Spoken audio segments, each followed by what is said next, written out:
नमस्कार दोस्तों, मैं हूं आपका हमजुबान संजीव चौहान, नई दिल्ली से। और हमारे साथ हैं lieutenant colonel G S Sodhi. Indian army के वेटरन हैं, फौज को जिया है और दुश्मन की फौज में सेंध लगाने में आप मास्टर रहे हैं। आपका स्वागत है जीएस सोढ़ी साहब। जय हिंद संजीव जी। ये मेरा सौभाग्य कि मैं आपके चैनल पर। आज बात करेंगे सब हमारा पड़ोसी और हमारा दोस्त, हिंदू राष्ट्र, दुनिया का इकलौता नेपाल।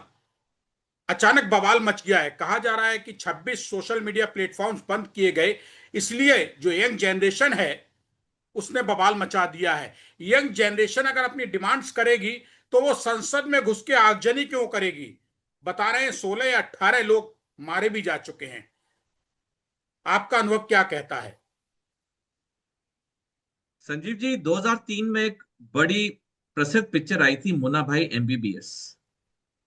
उसमें एक सीन है कि जब सुनील दत्त जी ट्रेन से प्लेटफॉर्म पे उतरते हैं तो उनका जेब कोई मार लेता है और वो जेब कतरा पकड़ा जाता है और पब्लिक उस जेब कतरे को बहुत लातें मारती है, थप्पड़ मारती है।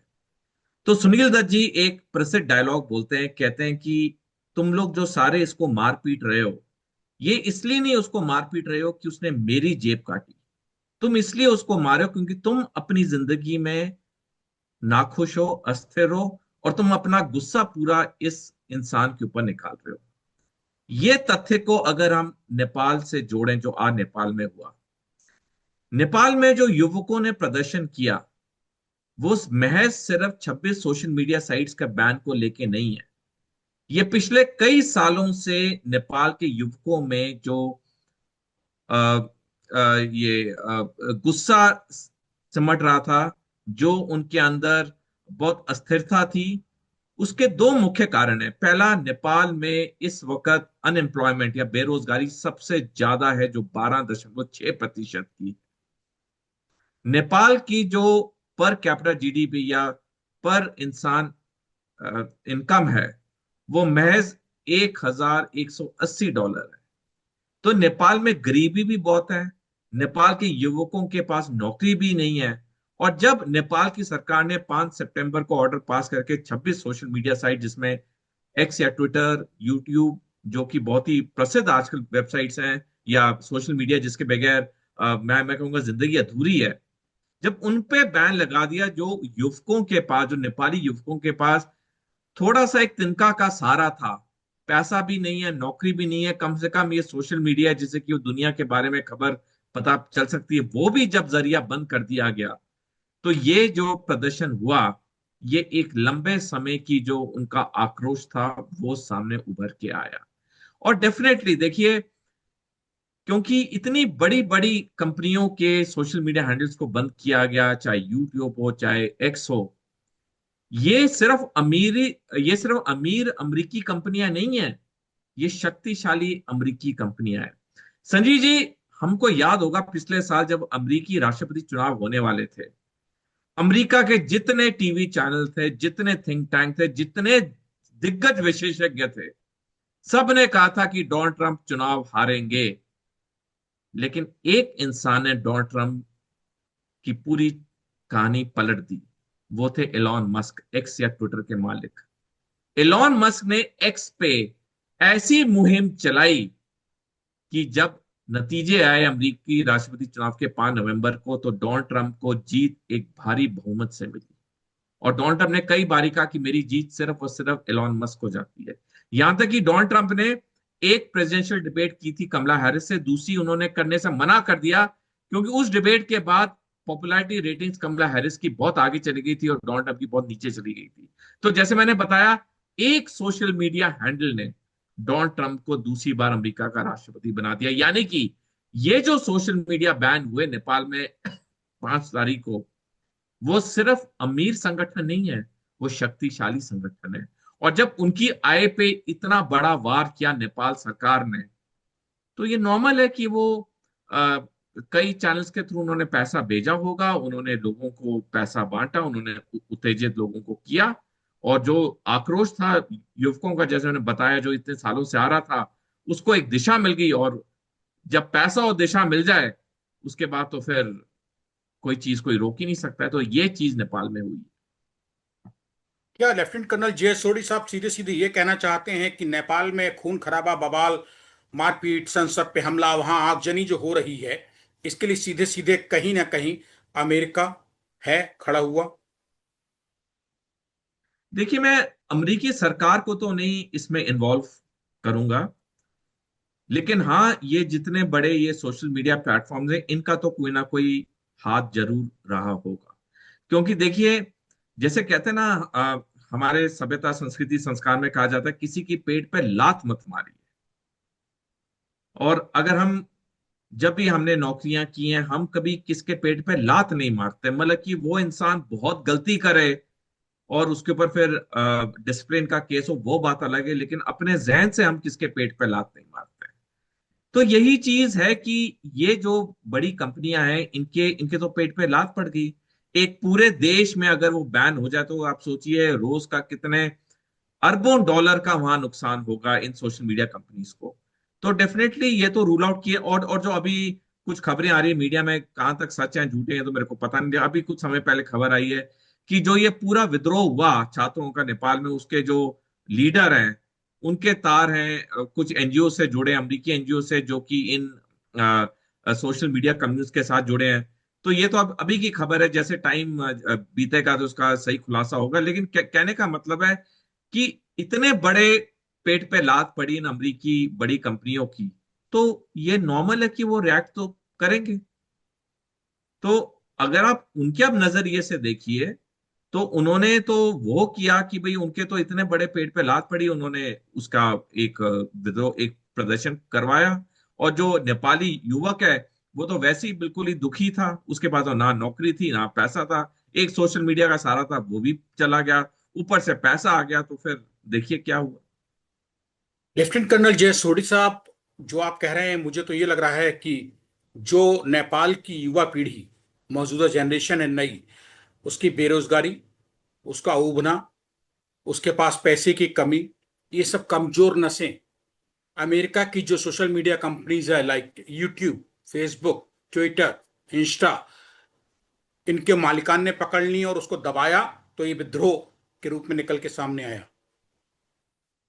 बिल्कुल संजय जी, इसमें तो कोई शक नहीं है। जैसे मैंने कई मीडिया खबरें का बताया, देखिए, भारी ताकतें तभी फायदा उठाती हैं जब अंदरूनी तौर पे कमी हो।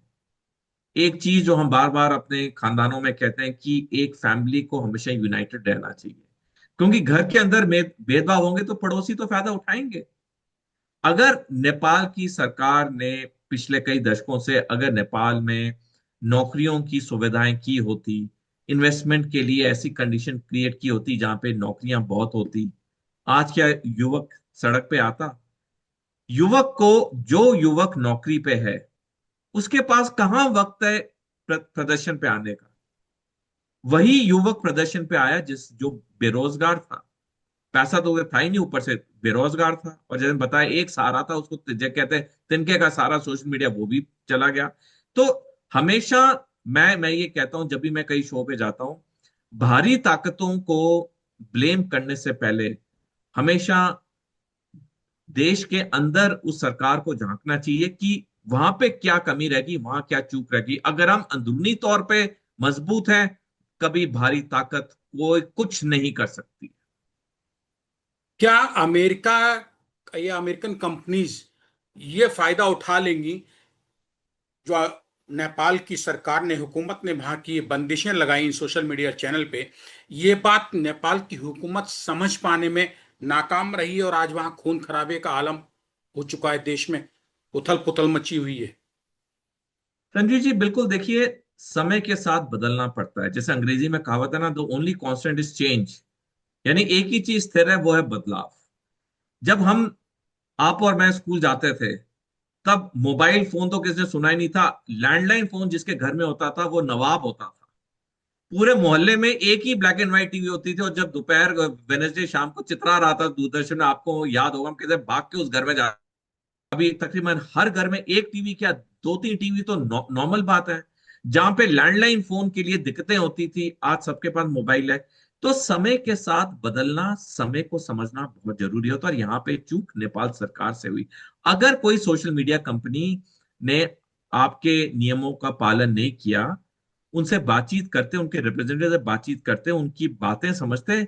बैन बहुत एक एक्सट्रीम स्टेप होता है। और आज के जमाने में जितना हमारे लिए खाना पीना अनिवार्य है, उतना सोशल मीडिया है। सोशल मीडिया के बगैर तो हम अधिकतर, आप और मैं भी, हम भी जर्नलिज्म है, आप और मैं जानते हैं हमारी सोशल मीडिया कितना अहम है हमारे जर्नलिज्म के लिए। अगर सोशल मीडिया बैन हो जाएगा तो दिक्कतें कितनी होंगी। तो ये बैनिंग की जो कार्रवाई होती है, ये बहुत सोच समझ के करनी चाहिए। इन्होंने बहुत जल्दबाजी कर दी इन 26 सोशल मीडिया ऐप्स को बैन करके। लेफ्टिनेंट कर्नल जे एस सोडी साहब, एक भारत के मंझे हुए फौजी होने के नाते, फौजी अफसर होने के नाते, ये जो नेपाल में उथल पुथल मची है, पहले बांग्लादेश में बवाल मचा, भारत का दोस्त, अब नेपाल में बवाल मचा, भारत का दोस्त, भारत के पड़ोसी दोनों देश, नेपाल में जो ये बवाल मचा है, खून खराबा, वहां जो कुछ होगा, अस्थिरता पैदा हो रही है, लेकिन ये भारत के लिए कितना नुकसान का सौदा हो सकता है। संजय जी, भारत के लिए तो बड़ी चिंता की बात है। भारत के 8 पड़ोसी मुल्क हैं। उनमें से चीन पाकिस्तान को निकालो, वो तो हमारे दुश्मन है। बाकी बचे 6। 6 में से एक छोटा भूटान ही आज हमारा मित्र है। बाकी पांच तो ऑलरेडी चीन के गिरफ्त में है। नेपाल ने तो पिछले से पिछले साल बेल्ट रोड इनिशिएटिव साइन कर लिया चीन के साथ। बल्कि भूटान को छोड़ के बाकी सारे देशों ने चीन के साथ बीआरआई साइन कर ली है। और हम जानते हैं बीआरआई का असली मकसद है सैनिक, उसके सैनिक उद्देश्य हैं। कहने के लिए वो व्यापार के लिए, असल में तो उसका जो मकसद है वो सैनिक उद्देश्य है। अगर हम समुद्री रास्ते से देखें, चीन की भारत को समुद्री रास्ते से घेरने की प्लानिंग पूरी कंप्लीट हो चुकी है, जिसे हम स्ट्रिंग ऑफ पर्ल्स कहते हैं। पाकिस्तान का ग्वादर पोर्ट, श्रीलंका का हम्बनटोटा पोर्ट, कॉक्स बाजार बांग्लादेश में, यहाँ पे तो ऑलरेडी चीनी ये चीनी नियंत्रण में पूरा है। लामू अटॉल मालदीव में, वहां पे चीनी सेना की गतिविधियां देखी गई हैं। काइफुक्यू द्वीप म्यांमार में, वहां चीनी सेना की गतिविधियां देखी गई हैं। तो अगर आप भारत के नक्शे को देखें, समुद्री रास्ते से तो चीन ने पूरा हमें एनसर्कल कर लिया है।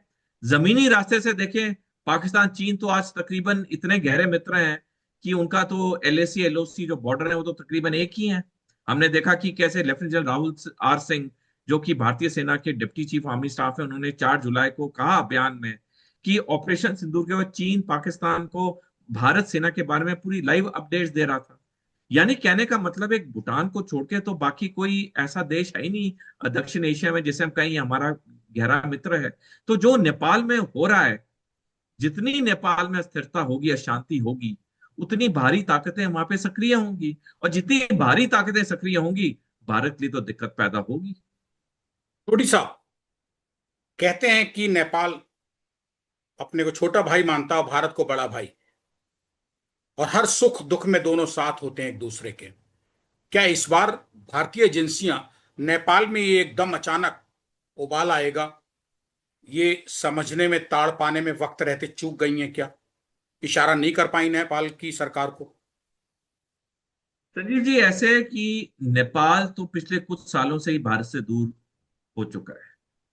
हमें याद होगा कुछ साल पहले उन्होंने ग्रेटर नेपाल का मैप जारी किया, जिसमें हमारे कुछ इलाके हैं लिपू लेक में लाके। और ये ग्रेटर नेपाल का मैप नेपाल के संसद के एक जगह पे लगा हुआ है। नेपाल तो ऑलरेडी हमसे कुछ साल पहले ही दूर होना शुरू हो गया था। और अब हम नहीं कह सकते कि नेपाल हमारा मित्र है। हम नहीं कह सकते कि हमारी सुरक्षा एजेंसीज ने ये काम नहीं किया, क्योंकि नेपाल इस वक्त ज्यादा चीन के साथ है। और वहां पे ऊपर से वामपंथी सरकार है ओली की, कम्युनिस्ट गवर्नमेंट है वो, तो वैसे ही उनके साथ है। और चीन ने कितना बेशुमार पैसा लगाया नेपाल में। कि देखिए, ये कड़वी बात है लेकिन ये हकीकत है कि आज के जमाने में पैसे का बोलबाला है, पैसे की चमक ही काम करवाती है। चीन के पास बेशुमार पैसा है। उसने इतना निवेश किया नेपाल में कि पिछले कुछ सालों से नेपाल का पूरा जो झुकना है वो चीन की तरफ है। ऊपर से जब हम अग्निपथ स्कीम लेके आए 2022 में, उसके बाद से लेके 3 साल हो गए, नेपाल का कोई भी नागरिक हमारी सेना में भर्ती हुआ ही नहीं है। जबकि 2021 तक तकरीबन 45 से 50 हजार नेपाल का युवक आता था भारतीय सेना में, गुरखा राइफल्स में नौकरी करता था। वो इतना एक strong people to people contact था, वो भी हमारा कांटेक्ट खत्म हो गया। तो आज की तारीख में तो मैं नहीं कहूंगा कि नेपाल हमारा मित्र है या हमने उसको इन्फॉर्म नहीं किया, ये नहीं। क्योंकि अगर हम करते भी तो नेपाल ने हमारी बात नहीं सुनी थी। क्योंकि आज की तारीख में अगर साफ तौर पे देखा जाए नेपाल का झुकाव चीन की तरफ है। नेपाल में जो अस्थिरता पैदा हो गई है, मारकाट मची है, संसद में घुस गए हैं, आग लगा दी है, 16-18 लोगों की मौत हो गई है, गोली चलानी पड़ी है, फायरिंग करनी पड़ी है नेपाल की संसद को बचाने के लिए। हालांकि फायरिंग करने के बाद भी बचा नहीं पाए, पब्लिक जो है नाराज, वो उसके अंदर चली गई। इसके अंदर पीछे कहीं जो राजशाही है जो उठ चुकी है वहां से, नेपाल की हदों से, वो क्या दोबारा इस आंदोलन को पुशअप कर रही है अपने फायदे के लिए? देख संजय जी, देखिए, ऐसे कोई पब्लिक डोमेन में कोई ऐसे तथ्य तो नहीं आए, लेकिन इसे रूल आउट भी नहीं किया जा सकता। हमें याद होगा कुछ महीने पहले ही नेपाल में कई जगह पे प्रदर्शन हुए थे कि वहां पे राजाशाही को वापस लाया जाए। जगह जगह पे वहां पे मांग उठी कि हमें हिंदू राष्ट्र होना चाहिए। नेपाल पहले हिंदू राष्ट्र था, फिर उसका संविधान बदला गया और वो सेक्युलर हो गया। तो अभी भी नेपाल के कुछ नागरिक हैं जो चाहते हैं कि हमें वापस हमारा राजा होना चाहिए, हमें हिंदू राष्ट्र होना चाहिए। बल्कि हमें याद होगा कुछ साल पहले तक जब नेपाल एक हिंदू राष्ट्र था, तो दुनिया में इकलौता देश अगर कोई हिंदू राष्ट्र था वो नेपाल था। लेकिन जब से उनका संविधान बदला, जब से वहां पे ये वामपंथियों ने वहां पे ये बड़ा आंदोलन चलाया, उसके बाद राजा को वहां से जाना पड़ा और फिर वहां पे डेमोक्रेटिक इलेक्शंस होने लग गए, तब से उनका संविधान बदला और नेपाल अब एक सेक्युलर देश कहता है अपने आप को। मेरे कहने का मतलब है इसको रूल आउट नहीं किया जा सकता, क्योंकि देखिए, जो एक बारी राजनीति में आते हैं वो अगर राजनीति से चले भी जाते हैं, उनका दिल तो राजनीति में ही रहता है। तो हर वो मौके की तलाश करते हैं कि कब उस मौके का फायदा उठाया जाए और वापस वो सत्ता में आए। ये तो एक आम आम बात है जो हर देश में होती है। अगर कोई पार्टी विपक्ष में होती, कभी वो हिम्मत नहीं हारती है कि मैं सत्ता में आऊंगी। वो हमेशा कोशिश करती रहती है कि एक ना एक दिन मैं सत्ता में आऊंगी, क्योंकि यही राजनीति है। जो कभी विपक्ष में है वो सत्ता में होगा, जो कभी सत्ता में वो विपक्ष में होगा। तो ये जो वहां की राजाशाही की बात है, इसे मैं बिल्कुल नकारता नहीं हूं। जरूर कोई ना कोई तो हाथ होगा, जो समय आएगा तो और ज्यादा खुलासा होगा। लेफ्टिनेंट कर्नल जे सोडी साहब, भारत को नेपाल में उथल पुथल के चलते, खून खराबे के चलते किस तरीके से आगे बढ़ना है? क्योंकि उसके एक तरफ चीन खड़ा है, दूसरी तरफ अमेरिका खड़ा है, बांग्लादेश में बवाल मचवा चुके हैं ये लोग, अब नेपाल बचा है, नेपाल में भी शुरू हो गया। भारत कैसे आगे बढ़े? देखिए संजीव जी, भारत को अपनी आर्थिक और सैनिक तरक्की में तीव्रता लानी होगी। चाहे जो नेपाल में हो, बांग्लादेश में हो, हमारे साथ आज कोई मित्र नहीं है। और इन इलाकों में क्या सरकारें अगर बदलेंगी, कब बदलेंगी, हम कुछ नहीं कह सकते, क्योंकि अब वहां पे कई ताकतें काम करी, कई अंदरूनी भी, कई बाहर की ताकतें भी।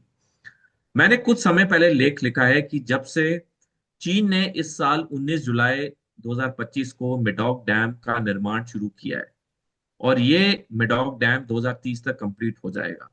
और मैंने आंकलन के साथ, तथ्यों के साथ लेख लिखा है कि 2030 के बाद कभी भी चीन और पाकिस्तान मिलकर भारत पे टू फ्रंट वॉर करेगा। इसी साल 17 मार्च को जनरल उपेंद्र द्विवेदी, जो कि भारतीय सेना के थल सेना अध्यक्ष हैं, उन्होंने बयान दिया, टू फ्रंट वॉर भारत पे प्रॉबिलिटी नहीं है, रियलिटी यानी वास्तविकता है, अनकोट। जैसे मैंने कहा, जितनी टाइमलाइंस पब्लिक डोमेन में, 2030 के बाद किसी वक्त ये दोनों देश भारत पे टू फ्रंट वॉर करेंगे। क्या नेपाल, क्या बांग्लादेश, क्या श्रीलंका सैनिक तौर पे भारत के खिलाफ खड़ा होगा? मुश्किल है कि वो सैनिक तौर पे खड़े हों, लेकिन वो जरूर अपनी जमीन को इस्तेमाल करने देंगे चीनी सेना को भारत पे वार करने के लिए। क्योंकि इस वक्त, जैसे मैंने बताया, भूटान को छोड़ के जितने हमारे पड़ोसी मुल्क हैं, सारी चीन के गिरफ्त में है। तो भारत को सिर्फ अपनी आर्थिक सैनिक तैयारी पे और तवज्जो देना चाहिए। हम तैयारी करें ऐसा नहीं है, बिल्कुल नहीं करें, हम कर रहे हैं, लेकिन हमें और तीव्रता लानी चाहिए। मैं दर्शकों को बताना चाहूंगा, जनरल मनोज नरावने, जो कि भारतीय सेना के 28वें सेना अध्यक्ष हैं, उन्होंने 7 अगस्त 2023 को द प्रिंट में लेख लिखा कि भारत पे टू फ्रंट वॉर भारत के लिए बहुत दिक्कत होगी। तो अगर एक पूर्व सेना अध्यक्ष, जो मैं कुछ साल पहले ही रिटायर हुए हैं, वो अगर ऐसा लेख लिख रहे हैं, तो हमें उनकी बातों को गंभीर तौर से लेना चाहिए और हमें और तीव्रता से अपनी आर्थिक और सैनिक तैयारी करनी चाहिए। कुल जमा अगर देखा जाए तो लेफ्टिनेंट कर्नल जे सोडी साहब, बवाल भले ही नेपाल में मचा हो, खून खराबा वहां हो रहा हो, कत्लेआम वहां मचा है, संसद में वहां की हमला हुआ हो, कब्जा कर लिया गया हो, आगजनी हो रही हो, लेकिन इस सब के बीच भारत जो अपनी हदों में बैठा हुआ है, उसको बेहद चौकन्ना रहना है। चाहे वो बांग्लादेश हो, चाहे भूटान हो, चाहे श्रीलंका हो, चाहे अफगानिस्तान हो, भारत को अब किसी भी पड़ोसी देश पे आंख मूंद के ये विश्वास कर लेना ठीक नहीं होगा कि वो हमें मुसीबत में मजबूती देगा। यही मेरे ख्याल से आप कहना चाह रहे हैं। भारत अपनी दम पे, अपने बलबूते आगे बढ़े, लेकिन नजरें तेज करते हुए। अब नेपाल वो नेपाल नहीं रहा जो छोटा भाई और बड़े भाई का रिश्ता निभाता था। अब नेपाल किसी की गोद में खेल जाएगा, मौका परस्त हो गया है। बहुत ज्यादा फर्क नहीं रहा बांग्लादेश, नेपाल और पाकिस्तान में। चीन इन तीनों का इस्तेमाल भारत के खिलाफ कभी भी कर सकता है, मेरे ख्याल से, मैं आपकी बात अगर गलत नहीं समझाऊं तो। संजीव जी, बिल्कुल आपने सही आंकड़े लगाया। यही चीज मैंने कही है कि जितनी भी चीन और भारत की यारी दोस्ती हो जाए, जितना भी हमें हम देख लें कि उनके मंत्री यहाँ आ रहे हैं, हमारी मंत्री वहां जा रहे हैं, लेकिन चीन और पाकिस्तान दो ऐसे देश हैं जो कभी प्रो भारत हो ही नहीं सकते हैं। ये दोनों देशों पे जब जब भारत ने भरोसा किया, दोनों देशों ने भारत की पीठ पे छुरा ही घोंपा है। और चीन हम पे आने वाले समय पे युद्ध करेगा। ये सिर्फ कुछ समय के लिए यारी दोस्ती दिखा रहा है, क्योंकि उसका एक कारण है। उसका कारण है कि चीन का पहला सैनिक लक्ष्य है ताइवान। चीन जानता है कि चीन टू फ्रंट वॉर नहीं लड़ सकता है, यानी कि अपने पूर्वी हिस्से में ताइवान के लिए और पश्चिमी हिस्से में भारत के साथ। तभी चीन ने बड़ी चतुराई के साथ ऐसा खेल खेला है कि डोनाल्ड ट्रंप आज बिल्कुल अमेरिका भारत के साथ नहीं है। जो चीन का एक डर था कि जब वो ताइवान पे हमला करेगा, अगर यहां से भारत और अमेरिका ने पश्चिमी बॉर्डर पे या समुद्री रास्ते पे कुछ हरकत की, तो चीन के लिए दिक्कत हो सकती है। अमेरिका तो भारत से बिल्कुल दूर हो गया। जिस तरह से डोनाल्ड ट्रंप और चीन की दोस्ती दिख रही है, वो बयान देते हैं डोनाल्ड ट्रंप, लेकिन चीन पे कोई ऐसे प्रतिबंध लगे नहीं। जो थोड़े बहुत प्रतिबंध लगे हैं, उसे कोई अमेरिका को व्यापार में फर्क नहीं पड़ रहा है, ना चीन को पड़ रहा है। यानी कि एक टैसिट अंडरस्टैंडिंग हो गई है तीनों महाशक्तियों के बीच में। जो मैंने ये भी एक लेख लिखा है, राइज ऑफ G3, कि ये जो तीन महाशक्तियां हैं, अमेरिका, चीन और रूस, इन्होंने अनौपचारिक तौर पे दुनिया को तीन हिस्से में बांट लिया कि मैं अपने इलाके में जो जो करूंगा वो मेरी मर्जी, तुम अपने इलाके में करो, मैं तुम्हारे इलाके में दखल नहीं दूंगा। हमने देखा 3 साल से ज्यादा रूस ने यूक्रेन पे युद्ध कर रखा है। पश्चिमी मीडिया पे क्या क्या बोला गया पुतिन के बारे में, लेकिन 15 अगस्त को एंकरेज अलास्का में जिस गर्मजोशी के साथ डोनाल्ड ट्रंप पुतिन को मिले, क्या लग रहा था कि 3 साल से जो पश्चिमी मीडिया की कहानियां सुनता है उसमें कोई तथ्य है? जिस तरह नहीं। से डोनाल्ड ट्रंप ने जिस तरह से डोनाल्ड ट्रंप ने अपने पहले कार्यकाल में राष्ट्रपति के तौर पे चीन को ललकारा था कि वुहान वायरस की कोविड-19 चीन से आया, चीन जिम्मेवार है लाखों करोड़ों मौतों के लिए, आज डोनाल्ड ट्रंप वही चीन के साथ बिल्कुल नॉर्मल दोस्ती पे। और अभी कुछ समय पहले ऐलान हुआ, कुछ दिन पहले, कि इस साल के अंत में डोनाल्ड ट्रंप दौरे पे चीन जाएंगे। मेरे कहने का मतलब, ये तीनों महाशक्तियों के अपनी ये गेम शुरू हो गई है। और तभी अमेरिका भारत से बिल्कुल दूर हो गया है। जो दुनिया को लगता था कि अमेरिका भारत चीन के सामने एक बड़ी शक्ति बन के खड़े हैं चीन के विस्तारवाद को रोकने के लिए, अब अमेरिका भारत के साथ। अब अमेरिका भारत के साथ नहीं है, आप यही कहना चाहते हैं बातचीत के अंत में? जी जी जी। शुक्रिया लेफ्टिनेंट कर्नल जयसोडी साहब, आपने जो कहा सच वही है। हमें तो सिर्फ सतर्क रहना है। लेकिन नेपाल अब भाई छोटा नहीं रहा, बल्कि प्रतिद्वंदी हो गया है और चीन की गोद में खेल रहा है। सबसे ज्यादा सतर्क भारत को अगर रहना आपके मुताबिक, तो नेपाल से हाल फिलहाल के मौजूदा हालातों में, और वहां जो कुछ भी हो रहा है उस पर भी भारत को नजर रखनी है अपने हित में। शुक्रिया लेफ्टिनेंट कर्नल जयसोडी साहब, बहुत बहुत धन्यवाद स्टेट में हिंदी से बात करने के लिए नेपाल के इस ज्वलंत मुद्दे पर।